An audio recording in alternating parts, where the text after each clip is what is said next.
Let's talk about negation words today. So in Bisaya, we have dili, ayaw, and wala. So let's start first with dili. In English, it's not or no.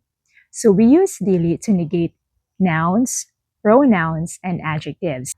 So for examples, dili namo balay. It's not our house. In that phrase, dili namo balay, dili negates the noun balay or house. Another one, dili na siya. It's not him, which negates the pronoun siya or him. And lastly, we have dili nindot. It's not nice, which negates the adjective nindot, or in English, nice. Again, the word is dili. The second negation word is wala. Wala. Or in English, it means nothing. It basically negates the possession or existence of something. So for examples, wala ako'y kwarta. I don't have money. Wala siya'y trabaho. He doesn't have any work. So again, that word is wala. Wala. And lastly, we have the word ayaw. Ayaw is a command which means like do not do that. Ayaw. For example, ayaw pagsaba. It means don't be noisy. And sometimes it depends on how it is used in a sentence. It can mean like keep it a secret. Ayaw pagsaba.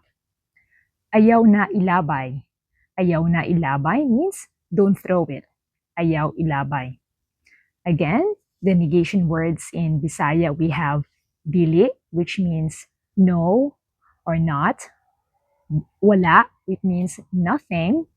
And lastly, we have ayaw, which is a command to say do not do that or don't do that.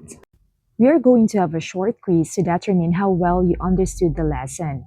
So you just have to choose dili, wala, or ayaw. So the first one, blank siya buutan. It means in English, she's not nice. What do you think is the correct answer?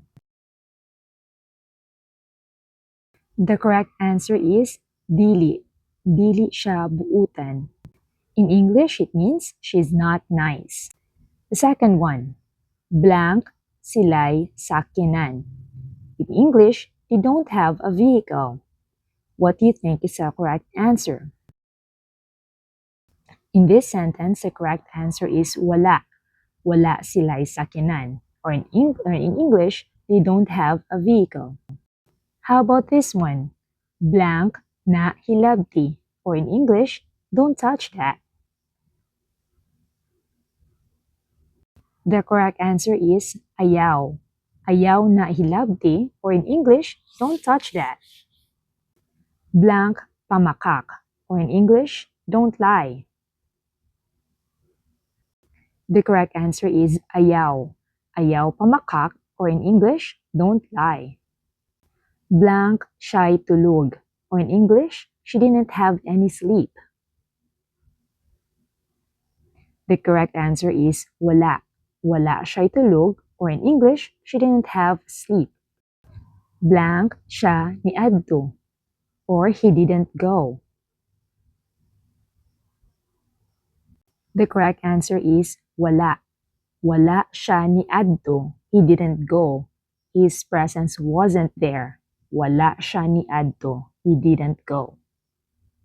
How about this one? Blank siya muadto. He's not going. The correct answer is dili. Dili siya muadto means he's not going. Dili siya muadto. He's not going. And that's it for today. Hope you learned something new. Hangtod sa sunod. Salamat!